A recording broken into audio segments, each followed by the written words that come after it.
Welcome to another episode of Cosmic Echo, a Tailor podcast. This podcast applies a scientific viewpoint on the strange and bizarre phenomenon that happens in our lives when we sleep and in altered states. In this episode, we speak with Virginia Burg, who is a practicing shaman in the Amazon. We speak to her about her current projects, her life as a shaman, as well as some of the plant diets that she has experienced. Virginia's current projects are Niti Aibo, a community in the Amazon where people of all nations can live and learn from the plants as well as each other. She also is working on a project called Becoming a Shaman, which are her personal journal entries throughout the years as she was initiated as a shaman. If you enjoyed this episode of Cosmic Echo and would like to learn more about Virginia and her work, please visit our website at tailleaders.com/CE podcast. And there you can click on links that will take you to her information. There you can also support our podcast through our Patreon page. Well, without further ado, let's get to the interview. Virginia, how are you doing today? I'm doing excellent. I had a nice ceremony last night. Oh, can you tell us a little bit about that? Now, I'm presently preparing a tour for Europe, and I'm working with several new shamans that I haven't worked with before. Part of the old group will be going with me, and we always like to take new ones so they can get experience in working abroad. And I've had the opportunity to find to work with a brother of one who I've worked with, and the brother is older, and he happens to be the maestro, and we did a very nice ceremony last night. It was a lot of dark energies, which I've known had to be cleaned, and I was very happy that they saw the energies without me having to say anything, and they cleaned. Oh. So,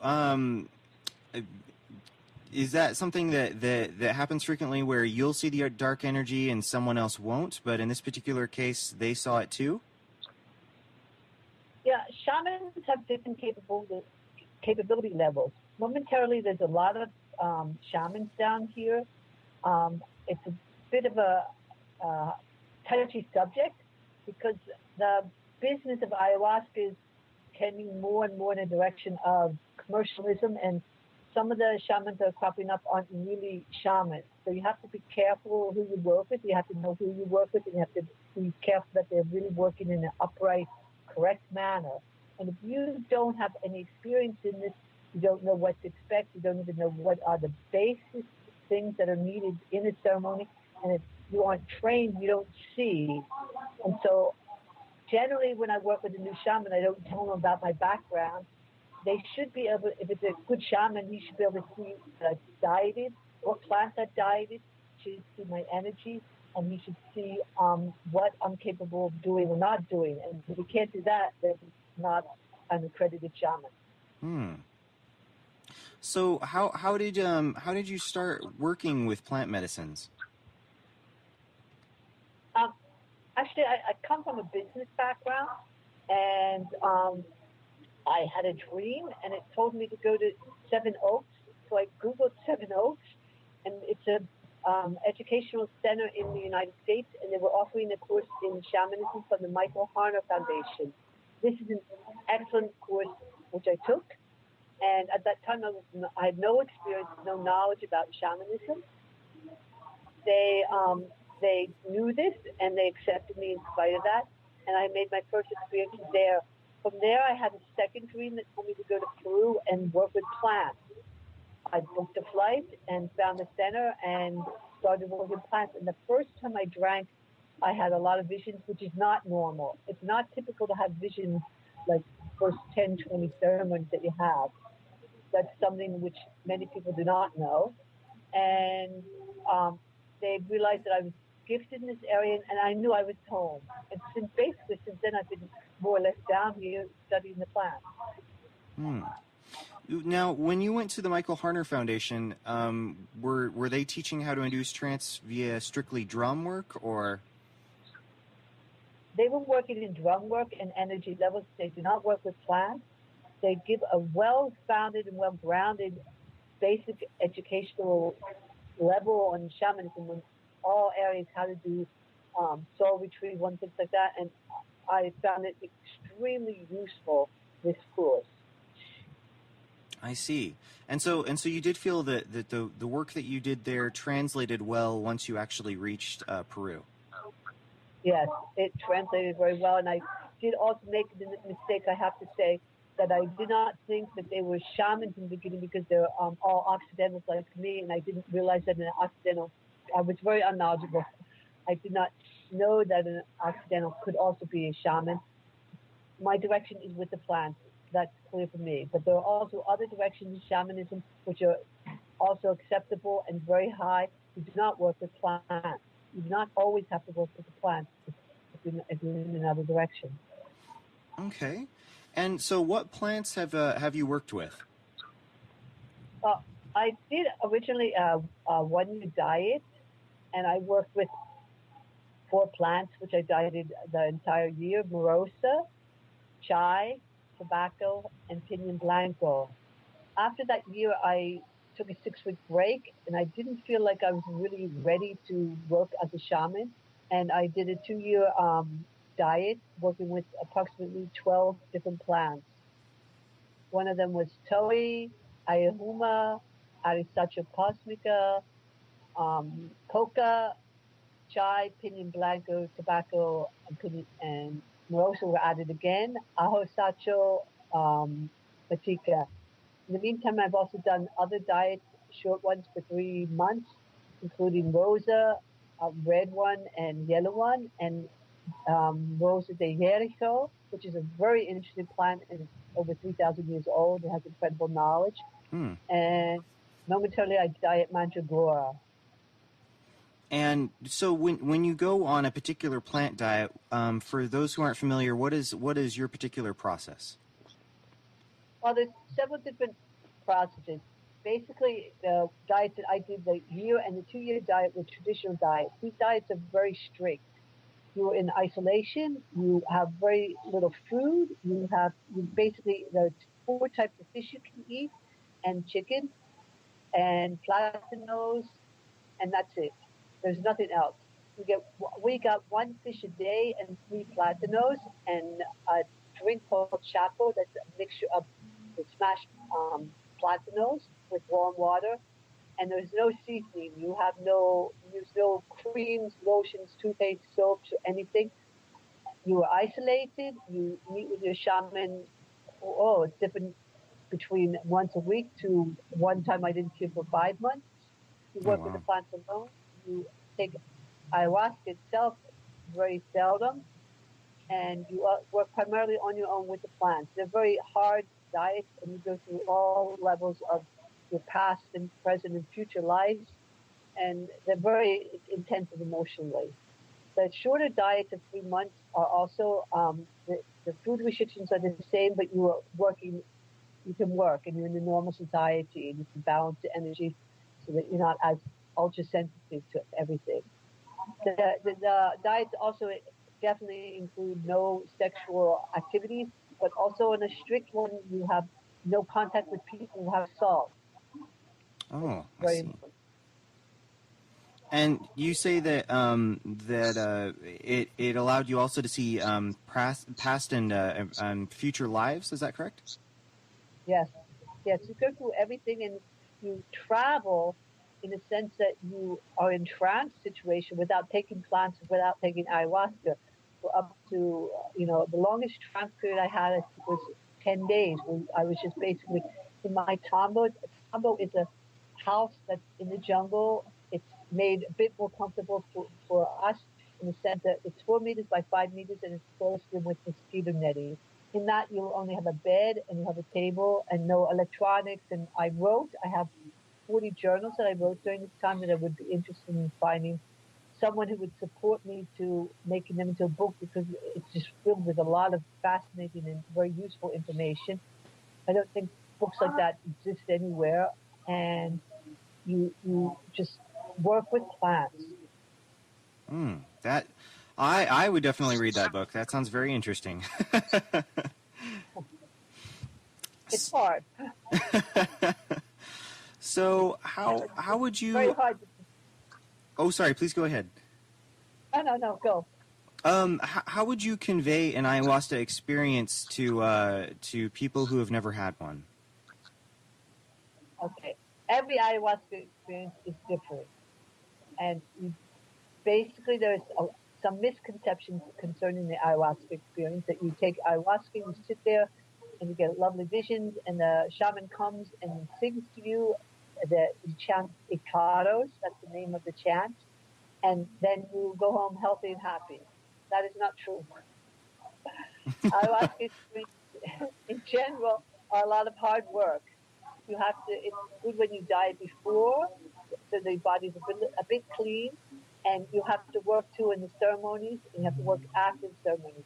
Generally, you don't get visions in the first 10 to 20 times because your visions are blocked through the things that you have inside of yourself that have to be clean. They block the vision. Or it could also be that the situation is very rough, so the plants protect you and don't show you everything. You would just be too overwhelmed by what you would see. You can, in the beginning, so the ceremony itself takes place in a house called a maloka. It's a round building, and you drink the ayahuasca, which has been prepared by the shaman. The clients drink first, which sometimes makes some clients nervous, and that shamans drink at the end. After about 40 minutes, sometimes longer, the visions begin or not. There are two sections there. There's a Mariette zone. That's a physical feeling that you have, and you can also work when you have this. And then there's the vision. They're two distinct different things, and you combine them. And if you have visions, you can sometimes see patterns. The patterns are different colors, and they're often medicine which they transport. It's to note that during the time we diet to build medicine, and the medicine is in our bodies. And we transport this medicine through the cows into the clients in order to heal them. That is very, very interesting. So when you say that a client has to work on themselves, what kind of activities do you typically see clients needing to do to themselves after an ayahuasca session? And it's good when they meditate. It's good when they keep the diet a while so that they can just hold as much as possible. And they have to learn to remain centered because you get a lot of information that can sometimes rattle people. And you get a lot of information that sometimes makes you uneasy. And the plants also play with the people. They test you and they want to see how serious you are in working. And they don't always give you correct information. So it's not like you can see something one-to-one. I should do this or I shouldn't do that. It could be a test to see also tempting you. If you happen to be a person who has addictions, they might just be telling you then afterwards, well, it's okay to go out and smoke it on the joint or take another glass of wine and we'll take care of you. So it's you have to be centered and you have to learn to center yourself. And it's also expected in this ceremony that you are centered. We know that some people have difficulties in ceremonies, but there's also levels where we expect and try to bring the people that they remain centered, that they don't, it is not there, a ceremony is not there to tell everything, to flip out, to be natural. Because in some cases, for people who have more difficulties, it leads to them being unstable and attacking other people. And no, this is not accepted. So you definitely feel that that a meditation practice would be definitely beneficial later on during a ayahuasca ceremony. Yes, in any case.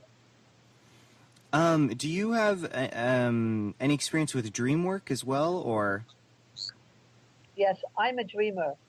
Some people are dreamers, and I'm a dreamer. I've always been a dreamer. I'm a lucid dreamer. I can go back into my dreams, and I can change them around if I do, like, not always, but you know what it is. I haven't gotten to the level where I can say I want to meet this person and work with them, but that person comes into my dream, I can work with them. And this is a very powerful level that you can change things and you can heal people that way.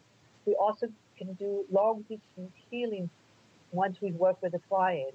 It means like if I've worked with you already and you have a problem, you can mail me or you can call me up and we can send you energy, and we can work on you on that level. Wow. And do you feel that ayahuasca has helped your dream work as well? Definitely. It is very conducive for people who are dreamers. And I noticed that you mentioned that you worked with Toei too. Is that correct? Yes. What was that experience like?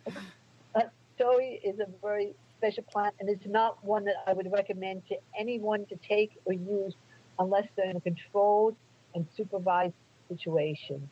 It is not to be played with, and it is also. I love Toei. She's listening to me when I'm talking. That's why I have to be careful. But I would not. Basically, I would really be careful about using this as a diet plant for somebody. It was an extremely difficult diet. I dieted four plants a year before I did Toei, and I thought, well, I know what a diet is like. I can manage it. And I mean, the first night I took it, I was in the Maloka with my colleagues. There were many apprentices there, and I drugged the plants, and maybe 5 minutes later, I re-entered the Maloka, and I was completely disoriented. And I'm generally not a person who gets lightly disoriented, and I'm very centered, and my behavior was not acceptable, but they knew what was going on, and I was walking on people, trying to find my space. I walked into the screen, and I just thought, well, maybe if I'm quiet, nobody will notice that I walked on them. And the next thing I knew, I was back in my space. I knew there was a time lapse, and my son, who was quite young, who was 17 or 18, had just arrived, leaned over and asked me, Mom, is everything okay? And I was thinking, no, nothing's okay, but I told him, yes, everything's fine. But I knew I was a mess. And the next morning, I walked into the dining area, which was not typical that I went into it, but I wanted to see if my son was still okay.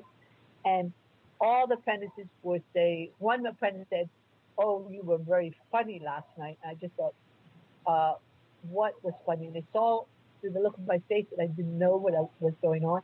And they all laughed and started talking among themselves and saying, oh, I knew she didn't know.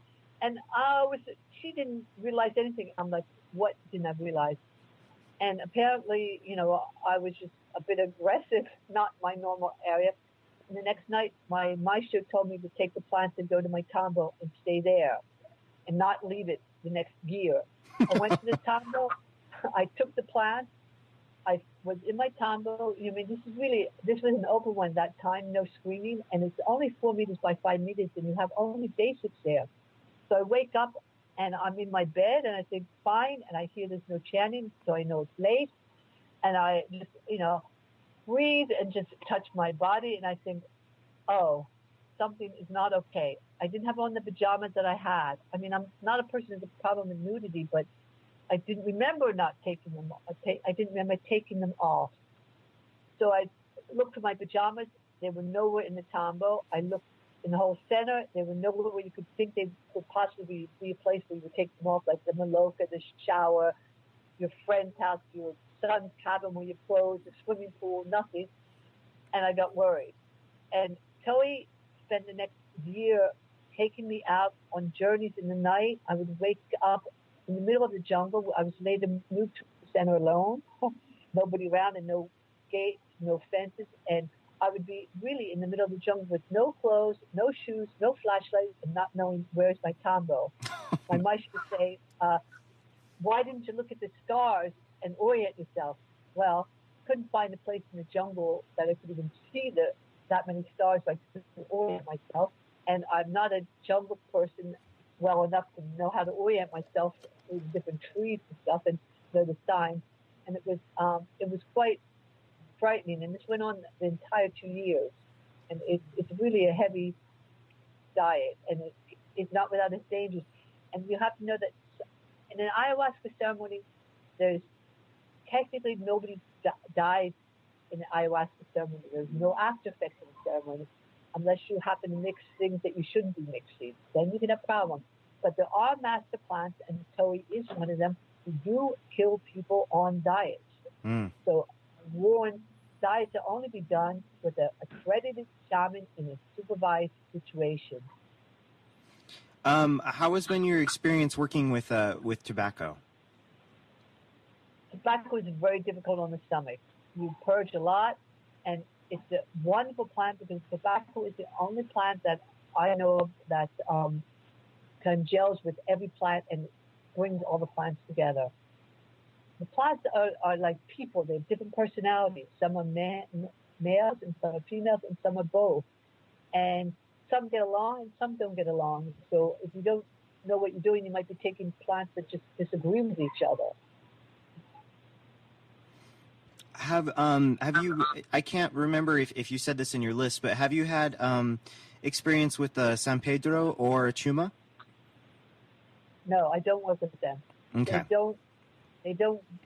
So I work in a strict people manner, and they maintain, and I also, that San Pedro does not congeal with the ayahuasca.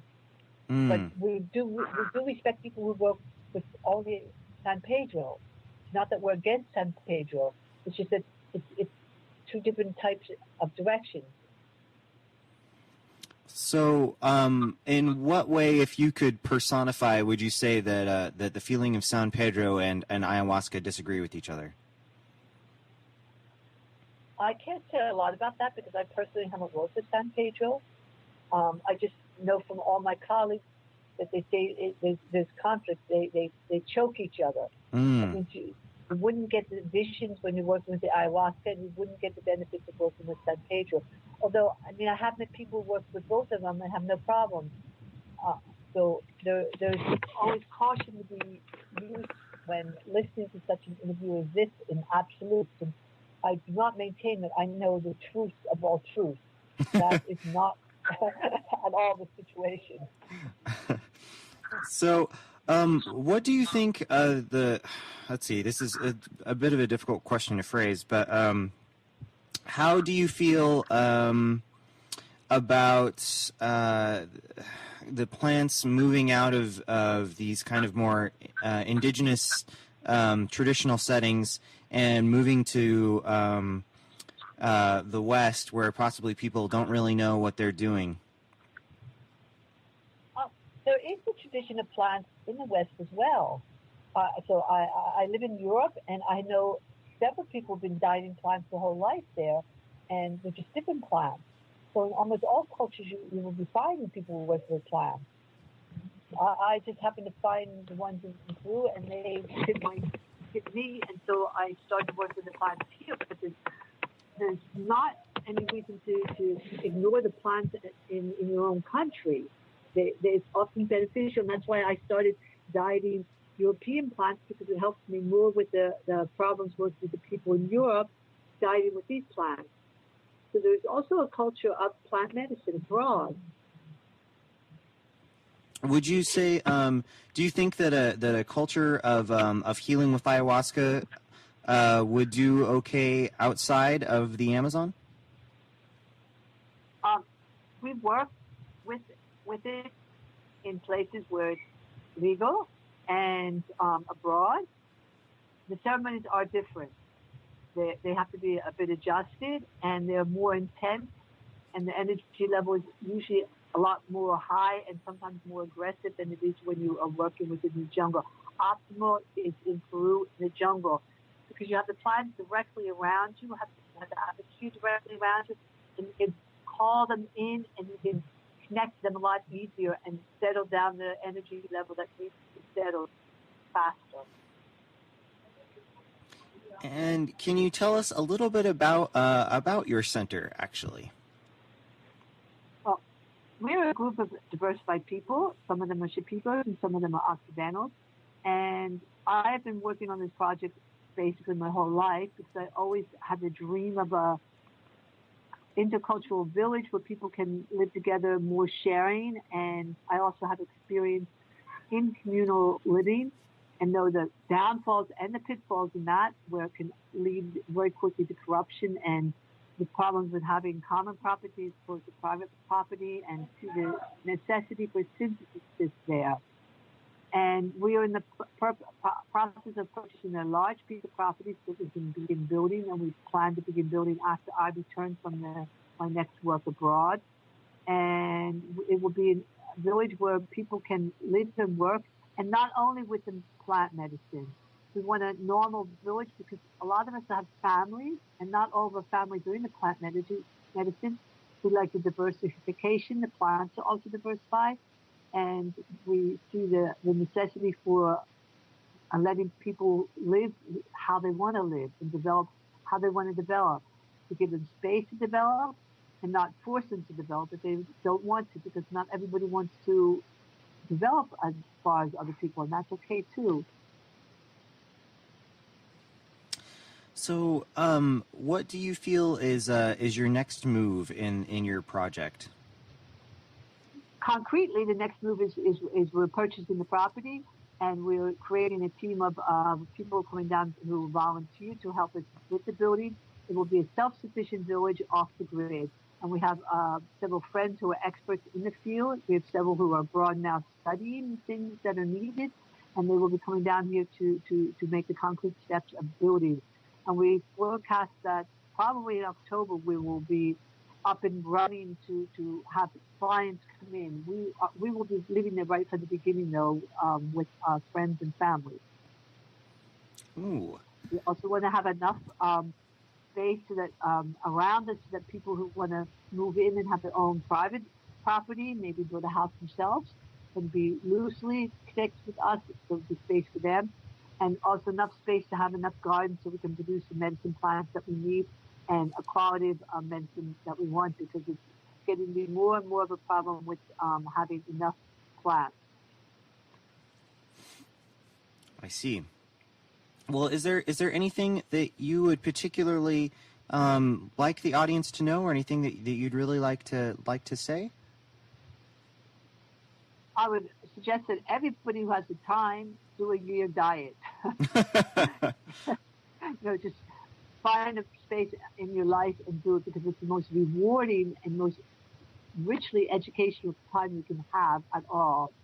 And personally, anybody who has interest in the project and can support in any manner with things, with money, with knowledge, we're very grateful for anything. Also, anyone who wants to help organize, we're open to all types of support in any manner. And people often write and say, yes, I like your project. What do you want me to do? We don't want you to do anything. We want you to move in with your energy, with your knowledge, with your space, and do what you can do best in the manner you can do it, because that's the project. It's a project from people, for people, and it works when everybody's working with their energy and not just thinking, well, I'm doing it for somebody else. You're doing it for yourself. You're creating the life that you want. You're creating surroundings that you want. And that's what we want. Well, Virginia, thank you very much for talking with us today. It's been very, very enlightening and pretty fun. If you enjoyed this episode of Cosmic Echo and would like to learn more about Virginia and her work, please visit our website at tailleaders.com/CE podcast, and there you can click on links that will take you to her work. Additionally, you can support this podcast through our Patreon page, located at the same website. We look forward to bringing you additional episodes in the near future, but until then, happy dreaming.